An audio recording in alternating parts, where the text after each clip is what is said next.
Hello guys, today we are going to learn one fantastic grammatical part that is called articles. आता articles म्हटलं तर याच्यामध्ये mainly two parts असतात. त्याच्यामध्ये आपण डेफिनेट आर्टिकल्स आणि इनडेफिनेट आर्टिकल्स म्हणतो. तर डेफिनेट आर्टिकल्समध्ये द हा वर्ड येतो आणि इनडेफिनेट आर्टिकलमध्ये अ आणि ॲन हे दोन वर्ड्स येतात. तर त्याची कन्सेप्ट जे आहे ते आपण हळूहळू बघणार आहोत. तत्पूर्वी याच्यावरती बघा काही वर्ड्स आपण इथं बघत आहोत. युनिट आहे, UAE आहे, इंडिया आहे. आता युनिट याच्या पुढं जर समजा आपण अ हा वर्ड यूज केला, युनिट आहे,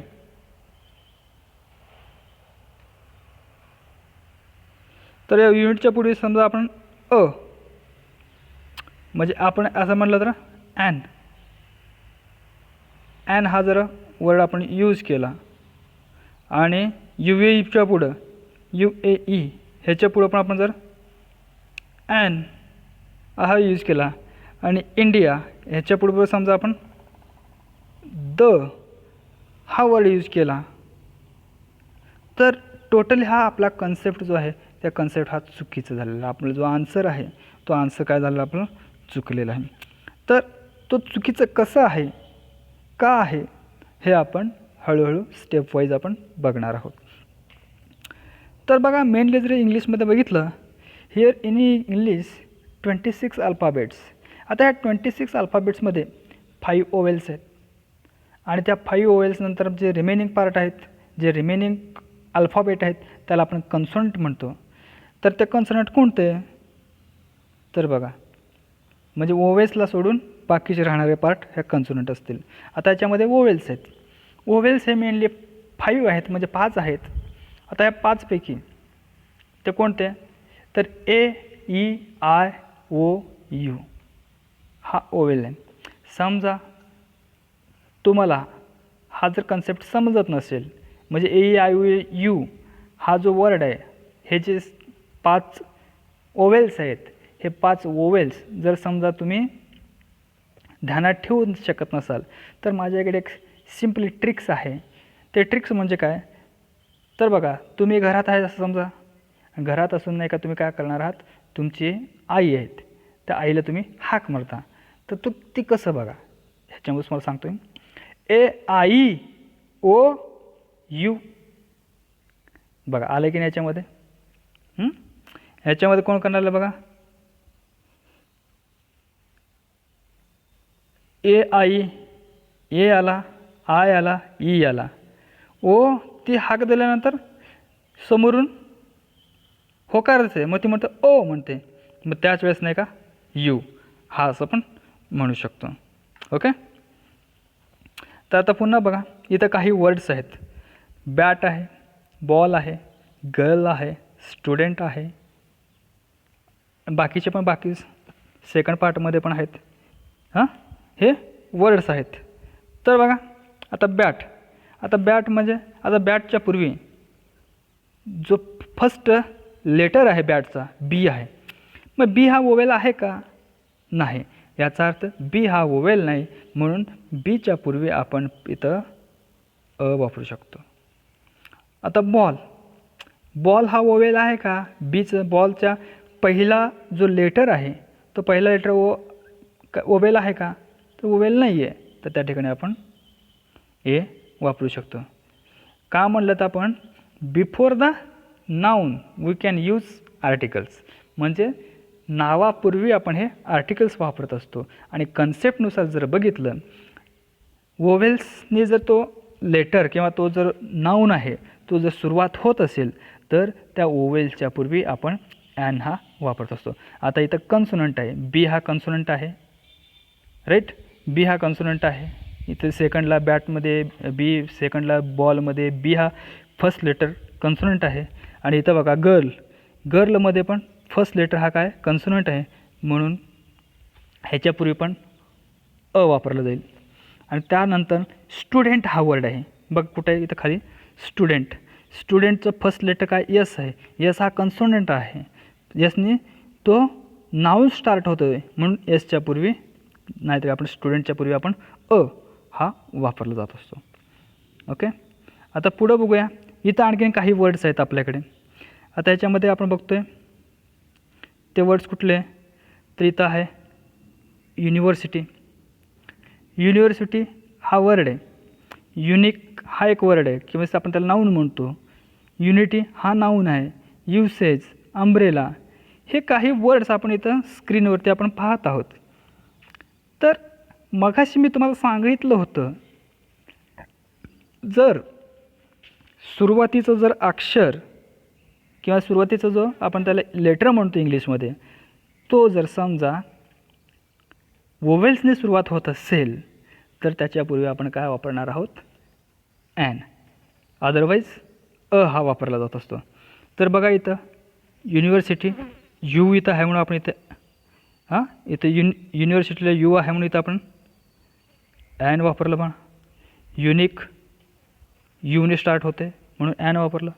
युनिटी यूने स्टार्ट होते, ॲन वापरलं. युसेज ॲन वापरलं. नाही, कारण की आपण बघितलं की पहिल्याचा जो यू प्रत्येक लेटर हा काय आहे स्टार्टिंगचा ओव्हेल्स आहे आणि ते ओव्हेल्स आहे म्हणून आपण काय करतो इथं ॲन हा वापरला जात असतो. आता शेवटी इथं अम्ब्रेला आहे, त्याच्यापूर्वी पण आपण ॲन वापरला जातो. जर तुम्ही असं वापरला, ह्या कन्सेप्टनुसार जर तुम्ही वापरला तर टोटली हा तुमचा काय चुकीचा आहे, तुम्हाला हा समजलेलंच नाही. बघा कसं हे सांगतो मी तुम्हाला. आता समजा साऊंडच असेच म्हणजे आपल्याला ओवेमध्ये साऊंडच होते. आता युनिव्हर्सिटीचा यू मध्ये य य हा कन्सोनंट तिथे येते. युनिक बघा यू य युनिकमध्ये हा कन्सोनंट येते. युनिटी ह्याच्यामध्ये पण य हा कन्सोनंट येते. युसेजमध्ये पण यू म्हणजे य हा कन्सोनंटचं साऊंड त्याच्यामध्ये येतं. आता इथं आपण आणखीन एक वर्ड बघितलं इथं शेवटी अम्ब्रेला. अम्ब्रेला इथं जो आहे अम्ब्रेला, अम्ब्रेलामध्ये मात्र अ हा काय इथं स्वर म्हणजे ओवेल आहे म्हणून आपण अच्या पुढं म्हणजे हा म्हणजे अम्ब्रेला हा इथं स्वर म्हणजे ओवेल्सने तो स्टार्ट होतोय, त्याचे उच्चार त्याच्या साऊंडने, म्हणून इथं आपण काय वापरतो असं इथं ॲन वापरणार. आणि हे बाकीचे जो सगळे आहे ह्या सगळ्यांपूर्वी हे बघा आपण य जो आहे हे सगळे कन्सोनंटने स्टार्ट होते म्हणून याच्या पुढं आपण ॲन न वापरता इथं वापरणं गरजेचं आहे. ओके, मला वाटतं तुम्हाला कन्सेप्ट क्लिअर झाली असेल आता. कारण की मी तुम्हाला सांगितलं की युनिव्हर्सिटीमध्ये य वापरतो, य हा कन्सोनंट येतो. युनिकमध्ये पण य हा कन्सोनंट येतो. युनिटीमध्ये पण य हा कन्सोनंट. युसेजमध्ये पण यू हा कन्सोनंट. आणि अम्ब्रेलामध्ये बघितलं तर अम्ब्रेलामध्ये काय पाहिलं आपण अने तो साऊंड जो आहे अने साऊंड स्टार्ट होतो म्हणजेच तिथं हा ओवेल म्हणून यूज केला जात असतो. हा एक युनिक मेथड आहे, खूप रिसर्च करून हे शोधून काढलेलं आहे. ओके, चला आता आपण पुढं जाऊया. आता इथं काही एक्झाम्पल्स आहेत. हे एक्झाम्पल्स आपण इथं सॉल्व करणार आहोत. आता बघा, Ram is dad's MBBS doctor. बघा आता MBBS हा जो नाऊन आहे हे ॲब्रिव्हिएशन्स आहे. नाऊन हे काय ॲब्रिव्हिएशन्स आहे. मग ॲब्रिव्हिएशन्स असल्यामुळे काय करावं लागेल आपल्याला इथं. आता इथं ॲब्रिव्हिएशन्स आहे. ह्या ॲब्रिव्हिएशनमध्ये MBBS बरं बघा एमने स्टार्ट काय होतं एक मिनट MBBS म्हणजे एमने काय होतं एमचं ए म्हणजे इथं हा ए हा का ओवेल म्हणून इथं काय आपण ओवेल आला असेल तर आपण इथं काय वापरायचं आहे करेक्ट. ॲन समजा इथं नेक्स्ट आहे माय फादर इज टीचर. इथं बघा टी हा कन्सोनंट आहे म्हणून इथं आपण ए हा आर्टिकल्स इथे यूज करतो. He is unknown person. Use बघा अ हा येतो राईट. हा साऊंड क्रिएट होतो त्याच्यामधून म्हणून इथं काय करणार आपण ॲन. तिथं पण ॲन येणार. This is uniform. आता बघा इथला जो यू आहे तर साऊंड काय क्रिएट होतो यनी हा क्रिएट होतो म्हणून इथं ॲन न वापरता आपल्याला इथं काय वापरावं लागेल वापरावं लागेल. She is not ugly girl. इथं बघा यू आहे. आता यू म्हणजे हा साऊंड क्रिएट होतो त्याच्यामधून म्हणून नाही का आपण इथं काय वापरणार ॲन वापरणार आहोत. ओके, मला वाटतं तुम्हाला कन्सेप्ट हा क्लिअर झाला असेल आपला. ओके, नेक्स्ट आता आपण बघणार आहोत डेफिनेट आर्टिकल्स. डेफिनेट आर्टिकल्स कधी वापरतो कुठं वापरतो बघा. Definite articles always used before singular or a plural noun when the noun is specific or particular. म्हणजे हा सुद्धा सिंग्युलर किंवा प्लुरल नाउनच्या पूर्वी वापरला जात असतो. हा सुद्धा सिंग्युलर किंवा प्लुरल नाउनच्या पूर्वी हा वापरला जातो.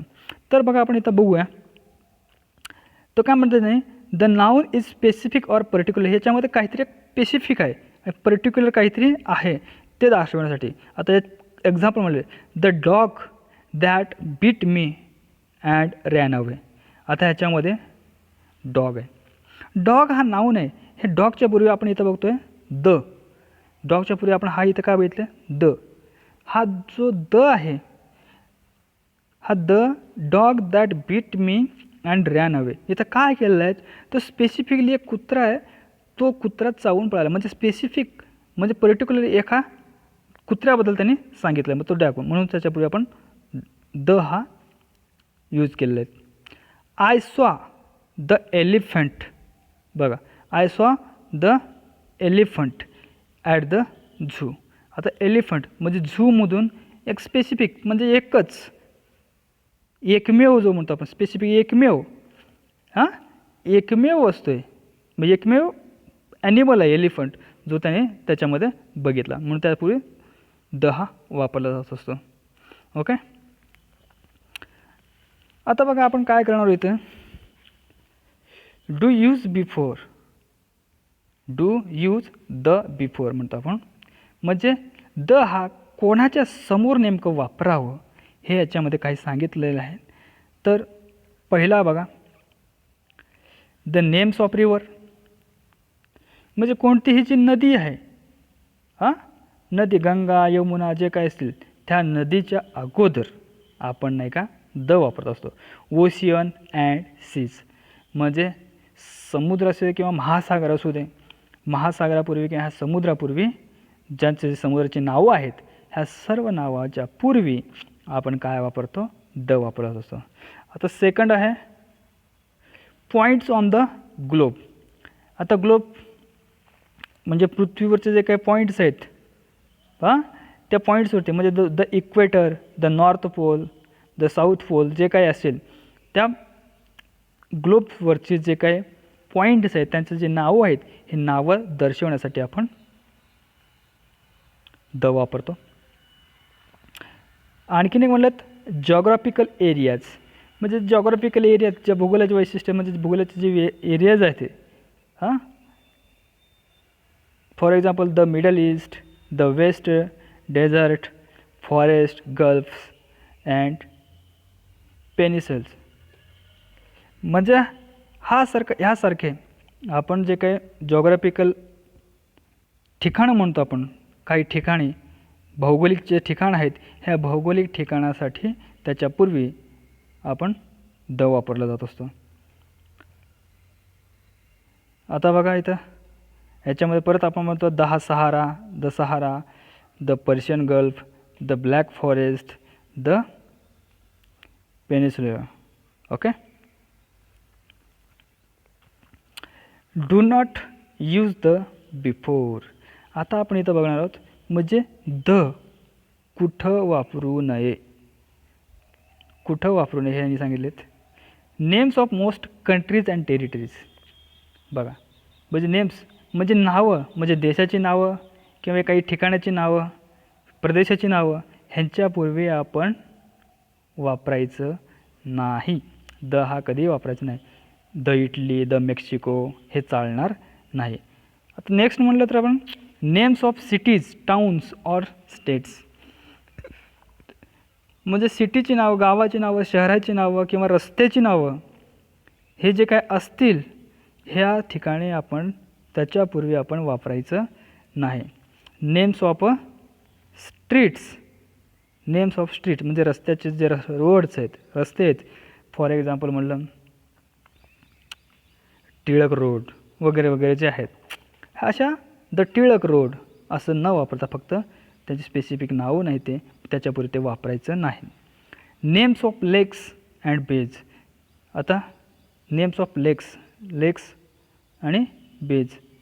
लेक्स म्हणजे जे काही तलाव आहेत किंवा त्या तलावाची नावं आहेत, आपण म्हणतात लुनार्स लेक म्हणतो आपण, त्या प्रकारे. बेज म्हणजे समुद्राचे जे किनारे आहेत ह्यांची जी नावं आहेत ह्या नावाच्या पूर्वी आपण द वापरायचं नाही. नेम्स ऑफ माउंटेन्स, जे माउंटेन्स आहेत त्याच्यापूर्वीसुद्धा आपण वापरायचं नाही. आता माउंटेन्सचं नेम कुठले आहेत? आपल्या भारतामधलं एकदम बिगेस्ट माउंटेन कुठलं आहे? K2.